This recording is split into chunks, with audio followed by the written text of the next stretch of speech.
नमस्कार दोस्तों, आपका हमारे यूट्यूब चैनल राज कंपटीशन पॉइंट में स्वागत है।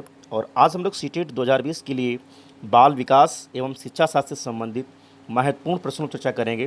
दोस्तों, सारे प्रश्न सेलेक्टेड हैं, विगत वर्षों की परीक्षाओं में पूछे गए हैं। तो प्लीज़ आप लोग वीडियो को शुरू से लेकर अंत तक देखें। और अगर आपने अभी तक हमारे यूट्यूब चैनल को सब्सक्राइब नहीं किया है तो प्लीज़ इसको सब्सक्राइब कर लीजिए, जिससे हमारे आगे की वीडियो आपको मिलते रहें। तो चलते हैं दोस्तों पहले प्रश्न की ओर।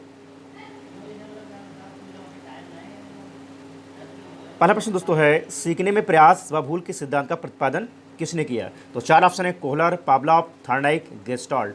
तो दोस्तों यहाँ पे जो हमारा सही ऑप्शन है वो है ऑप्शन सी, थॉर्नडाइक महोदय। दोस्तों, प्रयास व भूल का सिद्धांत यानी कि ट्रायल एंड एरर थ्योरी के जो प्रतिपादक हैं वो मनोवैज्ञानिक थॉर्नडाइक महोदय हैं। और इन्होंने अपना प्रयोग एक भूखी बिल्ली पर किया था।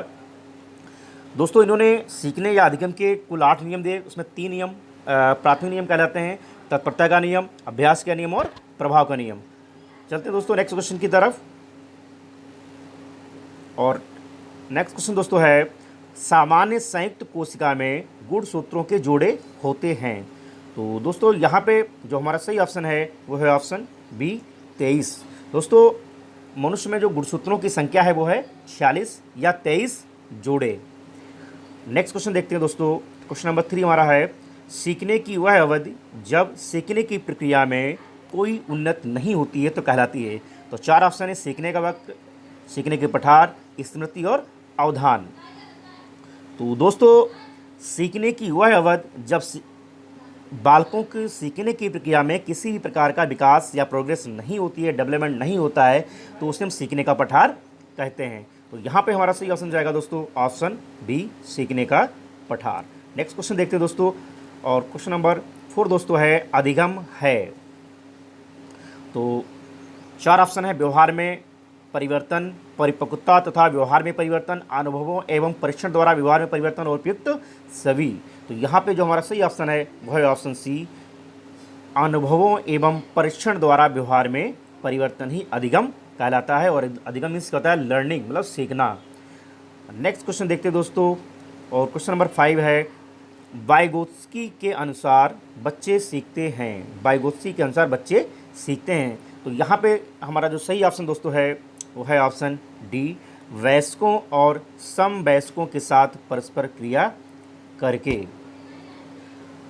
नेक्स्ट क्वेश्चन देखते हैं दोस्तों। क्वेश्चन नंबर 6 दोस्तों है, क्रिया प्रसूत अनुबंधन सिद्धांत का प्रतिपादन किसने किया? तो दोस्तों, क्रिया प्रसूत अनुबंधन सिद्धांत का प्रतिपादन प्रसिद्ध मनोवैज्ञानिक वी.एफ. स्किनर ने एक चूहे पर इसका प्रयोग किया था, जिसे स्किनर बॉक्स भी कहा जाता है। और स्किनर के इस सिद्धांत के आधार पर पाठ्यक्रम को सरल बनाने हेतु उसे छोटे छोटे खंडों में बांट देना चाहिए, जिससे अधिगम शीघ्र एवं प्रभावकारी हो सके। तो दोस्तों, यहाँ पे जो हमारा सही ऑप्शन है वह है ऑप्शन डी, स्किनर महोदय। क्वेश्चन नंबर 7 दोस्तों है, कोहलर निम्न में से किससे संबंधित हैं? तो चार ऑप्शन है, अभिप्रेरणा का सिद्धांत, विकास का सिद्धांत, व्यक्तित्व का सिद्धांत और अधिगम का सिद्धांत। तो यहाँ पे हमारा ऑप्शन सही हो जाएगा दोस्तों ऑप्शन डी, अधिगम का सिद्धांत। जो कोहलर महोदय हैं ये गेस्टाल्टवादियों में आते हैं। गेस्टाल्टवादियों में 3 वैज्ञानिक आते हैं, बर्दिमर, कोफ्ता और कोहलर। और इनके द्वारा जो सिद्धांत दिया गया था वो था इनसाइट थ्योरी या सूझ का सिद्धांत या अंतर्दृष्टि का सिद्धांत। नेक्स्ट क्वेश्चन देखते हैं दोस्तों। क्वेश्चन नंबर 8 हमारा है, निम्न में से कौन सा वंशानुक्रम का नियम नहीं है? तो चार ऑप्शन है, समानता, भिन्नता, प्रत्यागमन, अभिप्रेरणा। तो दोस्तों यहाँ पे जो हमारा सही ऑप्शन है वो है ऑप्शन डी, अभिप्रेरणा वंशानुक्रम का नियम नहीं है। क्वेश्चन नंबर 9 दोस्तों है, संज्ञानात्मक संप्रत का न्यूनतम स्तर है। तो चार ऑप्शन है, ज्ञान, बोध, अनुप्रयोग, विश्लेषण। दोस्तों यहाँ पे जो हमारा सही ऑप्शन है वो है ऑप्शन ए, ज्ञान। दोस्तों, ब्लूम द्वारा संज्ञानात्मक संप्रति को 6 भागों में विभाजित किया गया, जैसे ज्ञान, अवबोध, अनुप्रयोग, विश्लेषण, संश्लेषण तथा मूल्यांकन। और इनमें से ज्ञान संज्ञानात्मक में सबसे निम्न स्तर का है। तो नेक्स्ट क्वेश्चन देखते हैं दोस्तों। क्वेश्चन नंबर 10 दोस्तों है, सीखने के वक्र किसके सूचक हैं? सीखने के वक्र किसके सूचक हैं? तो 4 ऑप्शन है, सीखने की प्रगति के सूचक, सीखने की मौलिकता के सूचक, सीखने के गत्यात्मक स्वरूप के सूचक, सीखने की रचनात्मकता के सूचक। तो दूसरी यहाँ पे हमारा जो सही ऑप्शन है वो है ऑप्शन ए, सीखने के वक्र जो है वो सीखने की प्रोग्रेस रिपोर्ट को प्रेजेंट करते हैं, सीखने की प्रगति के सूचक होते हैं। नेक्स्ट क्वेश्चन देखते हैं दोस्तों, और क्वेश्चन नंबर 11 दोस्तों है, निम्न में से कौन शेष से भिन्न है? तो 4 ऑप्शन है, अधिगम के लिए अधिगम का सिद्धांत, समान अवयवों का सिद्धांत, ड्राइव रिडक्शन सिद्धांत, सामान्यीकरण का सिद्धांत। तो दोस्तों यहाँ पे हमारा सही ऑप्शन है वो है ऑप्शन सी, ड्राइव रिडक्शन सिद्धांत। दोस्तों ड्राइव रिडक्शन सिद्धांत एक अभिप्रेरणात्मक सिद्धांत है और ये सिद्धांत प्रसिद्ध मनोवैज्ञानिक क्लार्क हल द्वारा 1943 में दिया गया था। वर्ष 1943 में किसके द्वारा? क्लार्क महोदय के द्वारा। नेक्स्ट क्वेश्चन देखते हैं दोस्तों, क्वेश्चन नंबर 12 है, निम्न में से कौन सीखने के गेस्टाल्ट सिद्धांत से संबंधित हैं? जो अधिगम का सिद्धांत है गेस्टाल्ट, तो उनसे संबंधित कौन है? 4 ऑप्शन है, पावलॉव, स्किनर, थॉर्नडाइक, कोहलर। तो यहाँ पे जो हमारा सही ऑप्शन दोस्तों है वो है डी, कोहलर। और दोस्तों जैसा कि मैंने बताया था कि गेस्टाल्ट का अर्थ होता है समग्र आकृति या पूर्ण आकृति, और गेस्टाल्ट वादियों में 3 नाम मिलते हैं, बर्दिमर, कोफ्ता और कोहलर। और इनके द्वारा सिद्धांत जो दिया गया वो था इनसाइट थ्योरी। इन्होंने अपना प्रयोग किस पे किया था? सुल्तान नामक चिंपैंजी पर। और क्वेश्चन नंबर 13 देखते हैं दोस्तों, कक्षा शिक्षण में पाठ प्रस्तावना सोपान सीखने के किस नियम पर आधारित है? तो 4 ऑप्शन है, प्रभाव का नियम, सदस्यता का नियम, तत्परता का नियम, साहचर्य का नियम। तो दोस्तों यहाँ पे हमारा जो सही ऑप्शन है वो है ऑप्शन सी, तत्परता का नियम। नेक्स्ट क्वेश्चन देखते हैं दोस्तों, क्वेश्चन नंबर 14 है, निम्न में से कौन सा अधिगम के पठार का कारण नहीं है? तो 4 ऑप्शन है, प्रेरणा की सीमा, विद्यालय का असहयोग, शारीरिक सीमा, ज्ञान की सीमा। तो दोस्तों यहाँ पे जो हमारा सही ऑप्शन है वो है ऑप्शन बी, विद्यालय का असहयोग। ऑप्शन बी बिल्कुल सही है। दोस्तों सीखना या अधिगम जब स्तर हो जाए तो इस क्रिया को सीखने का पठार कहें। और अधिगम के पठार, जो अधिगम का पठार बनता है उसके का कुछ कारण होते हैं, जैसे ज्ञान की सीमा का अभाव, उत्साह या प्रेरणा की सीमा, शारीरिक क्रिया की सीमा और कार्य की जटिलता। नेक्स्ट क्वेश्चन देखते हैं दोस्तों हैं क्वेश्चन नंबर 15, काफ़ी महत्वपूर्ण है, कई बार पूछा गया दोस्तों ये।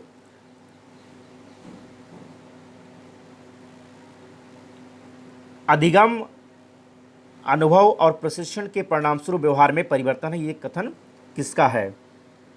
तो दोस्तों काफ़ी महत्वपूर्ण है, रिपीटेड प्रश्न है, कई बार पूछा गया है।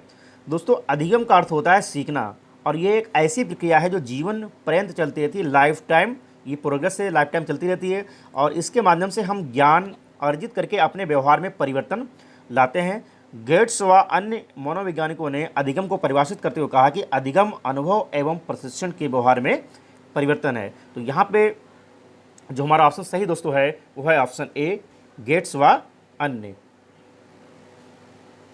ऑप्शन ए बिल्कुल सही है और काफ़ी महत्वपूर्ण परिभाषा है, कई बार एग्जाम में पूछी गई है। क्वेश्चन नंबर 16 देखते हैं दोस्तों, निम्न में से कौन सा शारीरिक विकास का एक प्रमुख नियम है? तो मानसिक विकास से भिन्नता का नियम, अनियमित विकास का नियम, द्रुतगामी विकास का नियम, कल्पना और संवेगात्मक विकास के से संबंध का नियम।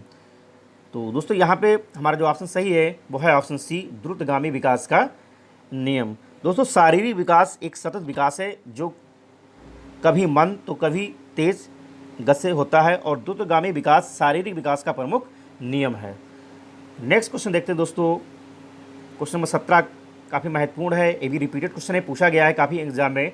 अंतर्मुखी व्यक्तित्व एवं बहिर्मुखी व्यक्तित्व का वर्गीकरण किसने किया? जो इंट्रोवर्ट और एक्सट्रोवर्ट पर्सनालिटी है उसके बारे में डिफाइन किसने किया है? तो 4 ऑप्शन है, फ्रायड, युंग, मन और आल्पोर्ट। तो दोस्तों यहाँ पे हमारा जो ऑप्शन सही है वो है ऑप्शन बी, युंग महोदय। दोस्तों प्रसिद्ध स्विट्जरलैंड के मनोवैज्ञानिक कार्ल युंग ने व्यक्तित्व का विभाजन अंतर्मुखी, बाह्यमुखी और उभयमुखी के रूप में किया है। क्वेश्चन नंबर 18 देखते हैं दोस्तों, सीखने के नियम दिए हैं, तो 4 ऑप्शन है, पावलॉव, स्किनर, थॉर्नडाइक, कोहलर। तो यहाँ पे हमारा जो सही आंसर दोस्तों है वो है ऑप्शन सी, थॉर्नडाइक महोदय। तो सीखने के नियम है, जो अधिगम के नियम है वो थॉर्नडाइक महोदय के द्वारा दिए गए, और इन्होंने कुल 8 नियम दिए हैं, उसमें 3 नियम जो आपके हैं वो प्राइमरी नियम कहलाते हैं, प्राथमिक नियम कहलाते हैं, तत्परता का नियम, अभ्यास का नियम और प्रभाव का नियम। नेक्स्ट क्वेश्चन देखते हैं दोस्तों, क्वेश्चन नंबर 19 हमारा है, पियाजे के अनुसार बच्चों का चिंतन वयस्कों से में भिन्न होता है बजाय के। तो यहाँ पे जो हमारा ऑप्शन सही दोस्तों है वो है ऑप्शन सी, प्रकार एवं मात्रा। पियाजे के अनुसार बच्चों के चिंतन वयस्कों से प्रकार में भिन्न होता है बजाय मात्रा के। क्वेश्चन नंबर 20 देखते हैं दोस्तों, पूर्व संक्रियात्मक काल में आने वाली संज्ञानात्मक योग्यता है। तो अमूर्त चिंतन की योग्यता, अभिकल्पनात्मक निष्कर्ष चिंतन, लक्ष्य उद्दिष्ट व्यवहार की योग्यता, दूसरे के दृष्टिकोण को समझने की योग्यता। तो दोस्तों यहाँ पे जो हमारा ऑप्शन सही दोस्तों है वो है ऑप्शन सी। क्वेश्चन नंबर 21 देखते हैं दोस्तों, काफ़ी महत्वपूर्ण है, रिपीटेड प्रश्न है, कई बार पूछा भी गया है एग्जाम में। वेरी इंपॉर्टेंट प्रश्न दोस्तों है, विकास के परिणाम स्वरूप नवीन विशेषताएं और नवीन योग्यताएं प्रकट होती हैं, ये कथन किसने दिया है। तो दोस्तों प्रसिद्ध मनोवैज्ञानिक गैसेल ने विकास के संदर्भ में कहा है कि विकास के परिणाम स्वरूप नवीन विशेषताएं एवं नवीन योग्यताएं प्रकट होती हैं। तो यहाँ पे हमारा जो ऑप्शन सही हो जाएगा दोस्तों वो हो जाएगा ऑप्शन ए, बिल्कुल सही है। नेक्स्ट क्वेश्चन देखते हैं दोस्तों, क्वेश्चन नंबर 22 हमारा है, मूल प्रवृत्तियों को 14 प्रकार से किसने वर्गीकृत किया है। तो ड्रेवल, मैकडूगल, थॉर्नडाइक, वुडवर्थ। तो दोस्तों अमेरिकी मनोवैज्ञानिक जॉन ए मैकडूगल ने संवेग से संबंधित 14 मूल प्रवृत्तियों के बारे में बताया है, जिसमें प्रमुख रूप से भय, प्रेम, ईर्ष्या, घृणा और कामुकता हैं। तो यहाँ पे हमारा जो सही ऑप्शन जाएगा दोस्तों वो जाएगा विलियम मैकडूगल। नेक्स्ट क्वेश्चन देखते हैं दोस्तों है क्वेश्चन नंबर 23, ये भी काफ़ी महत्वपूर्ण है, निम्न में से कौन सीखने के मुख्य नियमों में शामिल नहीं है। तो तत्परता का नियम, अभ्यास का नियम, बहु अनुक्रिया का नियम, प्रभाव का नियम। जैसा कि हमने आपको बताया कि कुल 8 नियम थॉर्नडाइक महोदय के द्वारा दिए गए, उसमें से 3 नियम जो आपके हैं, तत्परता का नियम, अभ्यास का नियम और प्रभाव का नियम, ये प्राइमरी नियम कहलाते हैं, मुख्य नियम कहलाते हैं। तो यहाँ पे हमारा जो सही ऑप्शन जाएगा दोस्तों वो बहु अनुक्रिया का नियम, ये मुख्य नियम नहीं है। क्वेश्चन नंबर 24 देखते हैं दोस्तों, भाषा तो विचार प्रक्रिया को प्रभावित नहीं करती है, विचार प्रक्रिया का निर्धारण नहीं कर सकती, हमारी विचार प्रक्रिया को पूरी तरह से नियंत्रित करती है, हमारी विचार प्रक्रिया को प्रभावित करती है। तो दोस्तों यहाँ पे जो हमारा सही ऑप्शन जाएगा दोस्तों वो हो जाएगा ऑप्शन डी, हमारी विचार प्रक्रिया को प्रभावित करती है। और लास्ट क्वेश्चन दोस्तों है, इनमें से किसका नाम सृजन शास्त्र के पिता से जुड़ा हुआ है। तो crow and crow, Galton, Ross, Woodworth. तो दोस्तों यहाँ पे जो हमारा ऑप्शन सही दोस्तों है वो है ऑप्शन वी, जो सृजन शास्त्र के पिता के से जुड़ा हुआ शब्द जो है वो है गाल्टन, और ये इनका पूरा नाम था फ्रांसिस गाल्टन। इनका उद्देश्य था कि आनुवंशिकी एवं मानव आबादी का विकास करना। तो दोस्तों ये थे बाल विकास एवं शिक्षाशास्त्र से संबंधित महत्वपूर्ण प्रश्न जो आगामी सीटेट के एग्जाम में काफ़ी महत्वपूर्ण होंगे। तो दोस्तों अगर आपने अभी तक हमारे यूट्यूब चैनल को सब्सक्राइब नहीं किया है तो प्लीज़ इसको सब्सक्राइब कर लीजिए, जिससे हमारे आगे की वीडियो आपको ऐसे मिलते रहें। मिलते हैं दोस्तों नेक्स्ट वीडियो में। Thank you.